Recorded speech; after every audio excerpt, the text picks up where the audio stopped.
What if I told you that the number on the scale isn't the only thing that you should be worrying about? What if the real danger is something most people never talk about until it's too late? I'm talking about muscle loss, and it's literally costing lives. Right now, as I'm recording this, my mom is in the hospital. She fell and broke her hip. And while I'm grateful for the incredible medical care she's receiving, this whole experience has reminded me why I do what I do and why I believe having conversations like this actually matter. So today we're going to talk about something that could actually save your life. Why weakness is more dangerous than weight. How muscle loss is stealing strength from millions of people. And what God designed your body to be capable of as you age. If you've ever worried about getting older, losing your independence, or not being strong enough for what life throws at you, then I want you to go sit down, plug in, grab a notebook and a pen, take some notes, because I truly believe this is an important conversation that we have. And I pray that you guys have as many tangible things that you can walking away from today's episode. Let's dive in. Welcome to Strength for Generations, the go-to podcast for Christian families who want to build strength, restore energy, and deepen connection with God at the center. I'm Krista Baker, Christian health coach, wife, mom, and co-founder of Baker Family Fitness. I'm here to help you honor God with your health and bring peace back to the process, to simplify what it means to build strength in your body, renew your mind, and care for your spirit, all without losing precious time with your family. So grab your coffee and your ribeye, and let's do this His way.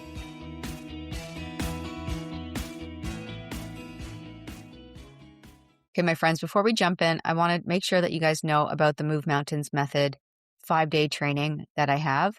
It's free, and once you sign up for it on our website, you'll gain access to that as soon as it's released. Also, what it's going to do is it's going to get you on our list so that anytime I have a new resource or any upcoming specials, any exclusive content that I only share with the community, you'll gain access to it that way. So make sure you head over to bakerfamilyfitness.com/movemountains right now, because some of the things I share today, you'll have some practical takeaways in that training to be able to implement right away and have a plan to act on, okay? So bakerfamilyfitness.com/movemountains. Okay, my friends, I'm going to do this one and I'm going to work on not crying, but I might get a little emotional, so bear with me. So I want to share with you what happened to my mom. First, my mom has Parkinson's. She's been diagnosed, I'm pretty sure it was over 10 years ago. And last week she fell and broke her hip. I gotta say, the pain must have been so excruciating, but she hit it really well. She's done that. I think she's just kind of used to being in pain at this point. But within 24 hours, she was in surgery, getting a partial hip replacement.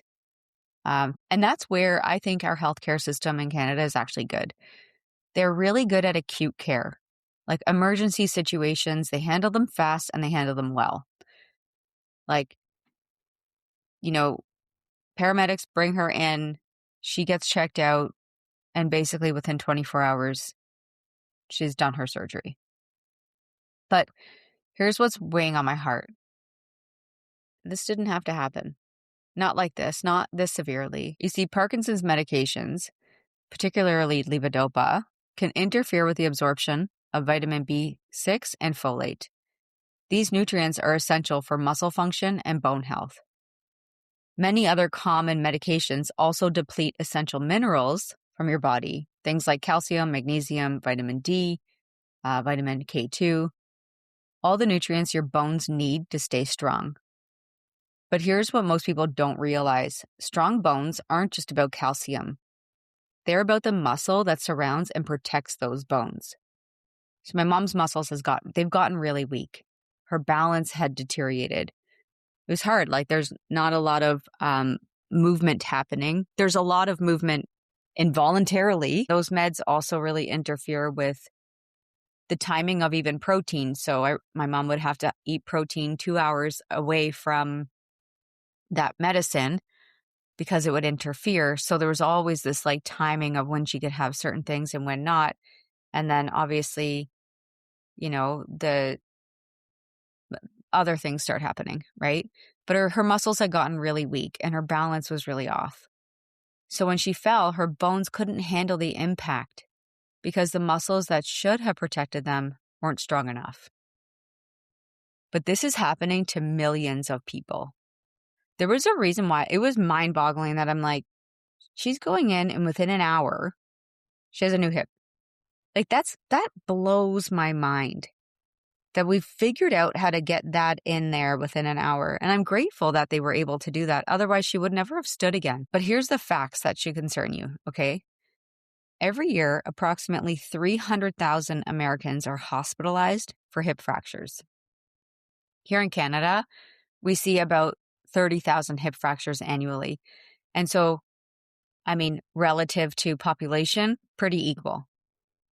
But here's the part that should give you hope. Research shows that 40 to 70% of these fractures could be prevented with proper strength training and nutrition.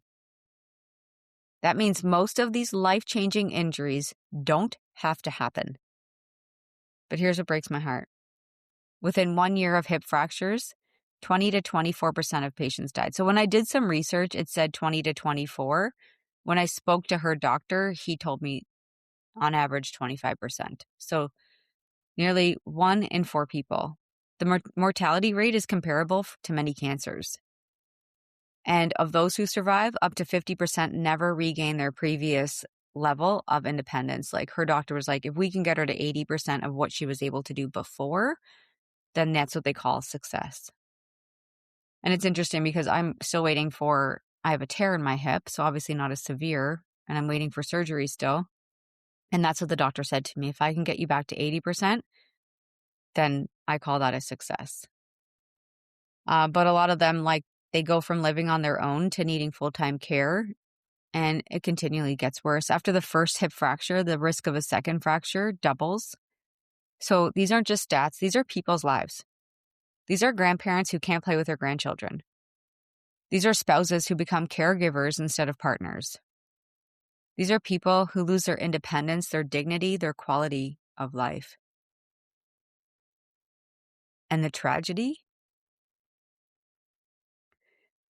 is most of this is preventable. Sorry. Let me share 4 truths about muscle loss and strength that can save your life. First, muscle loss starts earlier than you think. Most people think muscle loss is something that happens when you're old. And if you have kids, even in your 30s, they're going to call you old. And you're going to be like, I'm not old. But sarcopenia, which is age-related muscle loss, it starts as early as your 30s. Research shows that you lose 3 to 8% of your muscle mass per decade after 30. So let's say it's 8%. So 30 to 40, I lose 8% of it. 40 to 50, I lose another 8%. 50 to 60, I lose another 8%. But guess what happens after 60? That rate can accelerate to 1 to 3% per year. By the time you notice you're weak, you've already lost your years of strength. Because our culture tells us to focus on weight loss instead of strength building, we celebrate like being smaller instead of being stronger. I'm really happy with the fitness industry now is really talking to women about being strong and that it's good to be strong. We still have a lot of work to do, but God designed our bodies to be strong and capable. And in Psalm 18:32, David declares, "It is God who arms me with strength and keeps my way secure." God wants you to be strong, not just skinny. So guys, I want you to stop focusing on the scale and start focusing on your strength. I always say, if you trained for strength, you'll start to like what you see in the mirror. You'll start to lose weight. You'll start to feel strong and energetic, and all of these things just start to really get better in life. You can do more. Can you get up from a chair without using your hands? Can you carry groceries without strain? Can you climb stairs without getting winded? These are the measurements that matter for your quality of life. Second, medications are stealing your strength. Many common medications deplete the minerals and nutrients your muscles and bones need. So we not only are losing that muscle that's protecting the bone, The bone itself is being broken down because of the meds that we're on. Think about proton pump inhibitors. They're used for acid reflux, and they are widely distributed. Like, yeah, just take this. And I'm like, why? Let's just fix the fact that your stomach acid is off. These meds significantly reduce the absorption of calcium, magnesium, and vitamin B12. Diuretics used for blood pressure deplete potassium and magnesium. And honestly, I hear this all the time. It's like you hit 50 and they're pushing you to get on it. Metformin, commonly used for diabetes, depletes vitamin B12 and folate. And Parkinson's meds like levodopa can interfere with the B6 and the folate absorption. So doctors are trained to prescribe medicine for symptoms, not to consider the long-term nutritional consequences. They don't connect the dots between medication, side effects, and muscle weakness. But God designed your body as an integrated system where everything affects everything else. So if you're on medications, work with a healthcare practitioner who understands nutritional depletion. Get your nutrient levels tested regularly, especially B12, magnesium, and vitamin D. And don't just accept weakness as a normal part of aging or medication use. Ask God for wisdom about how to support your body while managing your health conditions. And if you don't have a medical practitioner that you trust, that can understand the meds that you're on and nutrients, I have someone that you will want to speak to. So message me. I don't care if you go on Facebook or Instagram or email me, but you can message me and I will make sure that you get connected, because you will finally have freedom and really understand what's happening. Okay, third, strong muscles protect your bones. Most people think bone health is just about calcium, but your bones are only as strong as the muscle that surrounds them. When you put stress on your muscles through resistance training, it signals to your bones to get stronger too. It's pretty cool. This is called Wolff's Law. Bones adapt to the mechanical forces placed on them. Weak muscles can't protect your bones when you fall or stumble. God designed your musculoskeletal system to work together. Your muscles are the armor that protect your bones. When David faced Goliath, he didn't just have faith. He had trained his body through the years of protecting sheep. He was moving. He was doing things. He was like not just sitting on his butt. And sure, he had a hand placed on him and a mission. But I think about people in the Bible, and I don't think they just sat on their butts all the time. I know they didn't. 1 Samuel 17:34-36 tells us how he killed lions and bears to protect his flock. God honored his faith, but David also prepared his body for the challenge. Strength training is the most important thing that you can do right now. Like, pause this episode, or hey, wait a second, I know what you can do. You can strength train and listen to this episode at the same time, regardless of your age. When I talk to people and they're like, okay, I'm going to implement more cardio. I want to do all these things. I said, sure, as long as it doesn't replace your strength training. The thing that you need to find the time for is building muscle to protect your bones. And like I said, ladies, don't worry, you're not going to get big and bulky. It doesn't work that easily anyways. It's actually pretty hard, especially after a certain age. But research shows that even people in their 80s and 90s can build muscle and bone strength. I remember working with this one lady. Oh my goodness, it must have been Casey was a baby, so almost 14 years ago. And she was such a beautiful woman. She was 76. Her husband had just passed away. She wanted to work on her health. She was really nervous to come into the gym, so she used to come in during like the mid hours where it wasn't busy. And she wanted to just learn how to work out, learn how to move. I actually taught her how to fall properly. I thought that was like such an important thing, because I'm like, you don't want to fall and get hurt. So I taught her how to fall. I taught her how to build strength. And after about 6 months, she had gone for like an annual physical, and her doctor was mind blown because he kept checking her blood pressure over and over and over. And then she's like, he made me do my blood pressure like 4 times. And then he looked at her and he's like, you can come off of your blood pressure med.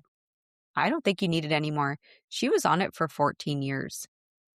And he was like, wow, like, what have you been doing? And she's like, oh, I just learned how to eat well and I've been working out.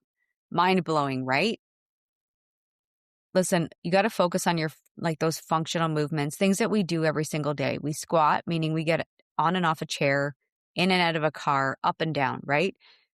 We need to be getting off the floor with our grandkids. Our deadlift, so we're picking up weight, we're picking up our mulch to do our backyard, we're shoveling, things like that. We're moving and we're lifting.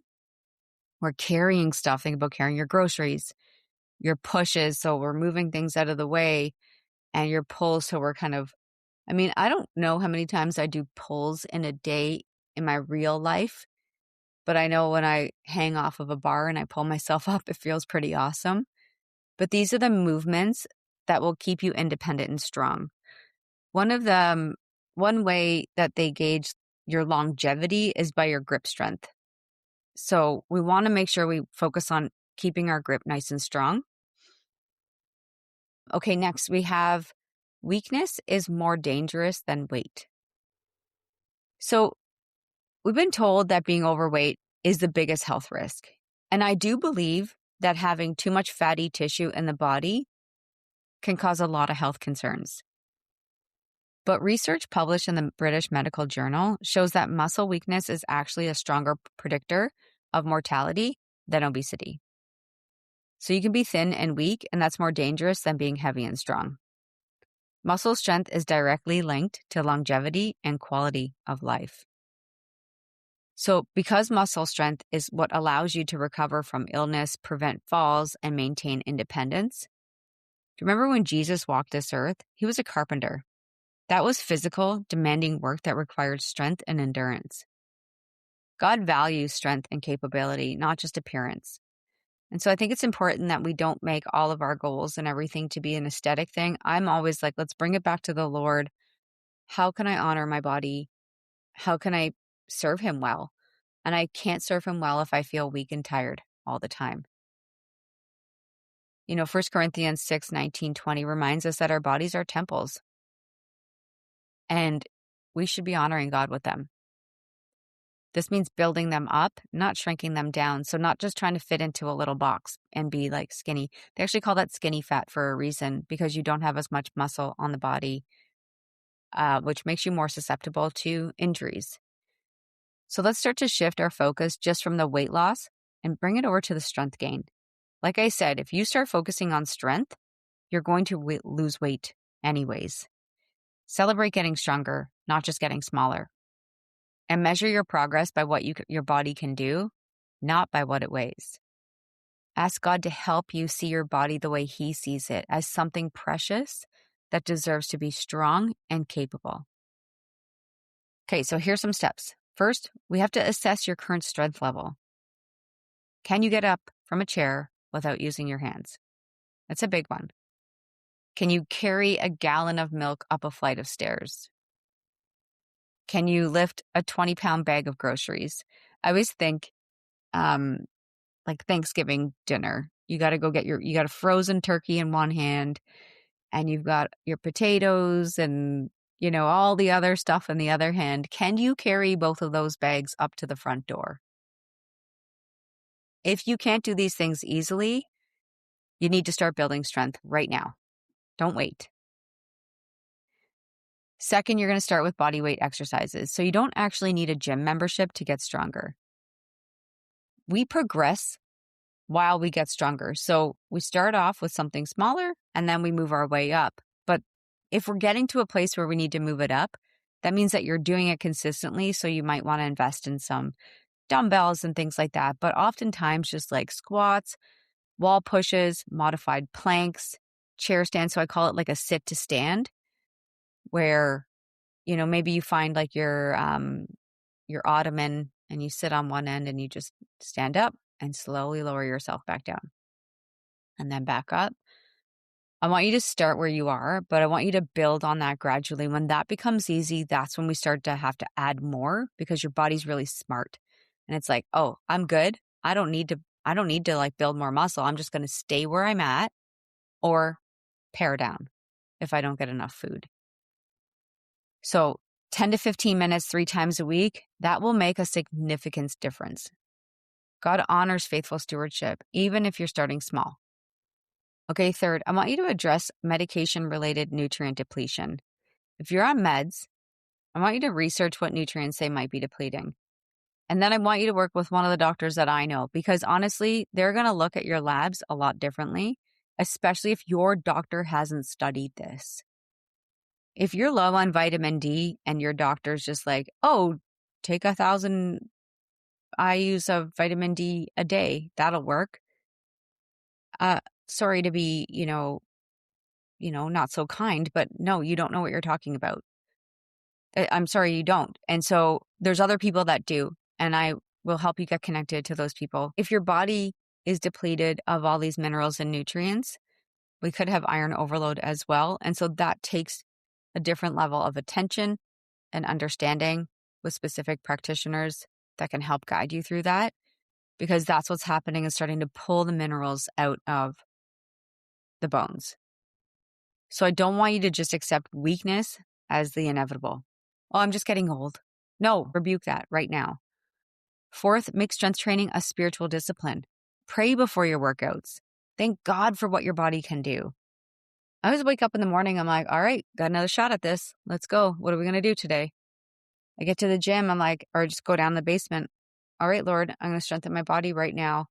Feeling pretty tired, so could you give me a little extra push? Put some worship on. Ask him to help you be faithful with the strength he's given you. Remember that taking care of your body is an act of worship and stewardship.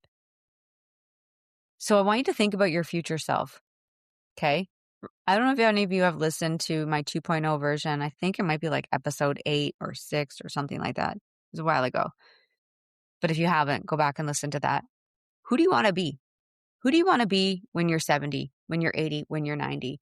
I personally don't think it's too late to start. But why not start now? Why not feel good now? Why wait until you're 70, until someone tells you that now you have this disease, or now you have this, and now you've got to go on all these meds, when you can actually start and do it right now? What's stopping you? Do you want to play with your grandkids? Like, do you want to get on the floor with them and roll around? Do you want to travel and explore now that you're not working every day? Do you want to maintain your own independence and not, I know that we worry about our family members that are unwell, and rightfully so. But at the same time, if we can prevent or make this better, why don't we do that better now so we don't worry our families so much? Why don't we start building that strength today? Because the best time to prevent a fall is years before it happens. Here's what I want you to remember. Muscle loss is silent, but it's deadly. It starts earlier than you think, and it accelerates as you age. You can build strength at any age, and you can protect your bones by strengthening your muscles. You can maintain your independence by maintaining your strength. My mom's situation reminds me every day why this matters. I'm feeling fired up right now. I'm feeling like our systems that we have built in our country, even in our churches, like there's no resources available to help with this stuff. So stick around here, my friends, and you will see some really cool resources coming your way. That's why I want you to get signed up on the email list, because I've got some really awesome things coming out. Strong bones need strong muscles to protect them. Strong muscles need consistent training to maintain them. So if you got to get up a little bit earlier to work out for 15 minutes, get up. And strong bodies need God's wisdom to guide them. Don't wait until you're weak to get started. Don't wait until you fall to start building balance. Don't wait until you're dependent to start maintaining independence.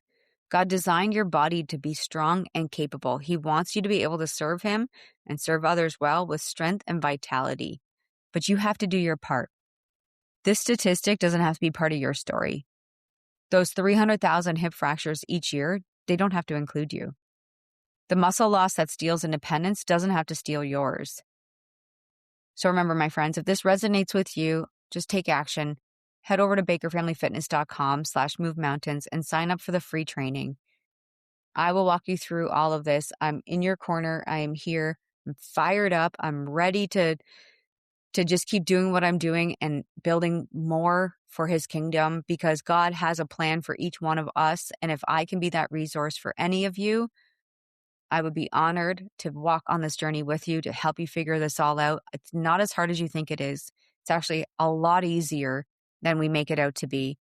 You just have to say yes. You have to actually do the thing. You can't keep hiding from this. God has work for you to do, and he wants you to be strong enough to do it. So I'm here for you if you need anything. And God, I just want to thank the Lord right now for each person listening today. Just thank you that you've designed our bodies to be strong and capable, and that anyone is struggling with weakness or fear about their future, Lord, give them courage today to start building strength. Help them to see that their bodies as the gifts you created them to be. And for those who are caring for the aging parents like I am, give them wisdom and strength. Help them to learn from what they're seeing and take action for their own health. Lord, I pray for my mom and for everyone dealing with Parkinson's, hip fractures, and the challenges of aging. Give them hope and help them to find strength in you, even in their weakness. And Father, help all of us to be faithful stewards of the strength you're given us. In Jesus' name, amen. Thanks for tuning in to Strength for Generations. If this podcast encouraged you, it would be a blessing if you took a quick minute to leave a 5-star review. It helps more families hear this message and find hope for their health and faith journey. It lights me up to know this podcast is helping you. And if you feel led to share this episode, text it to a friend, post it to your stories, or send it to someone on your heart. God might use it to encourage someone who really needs it today. And don't forget to eat steaks, lift weights, love Jesus, and keep doing it his way.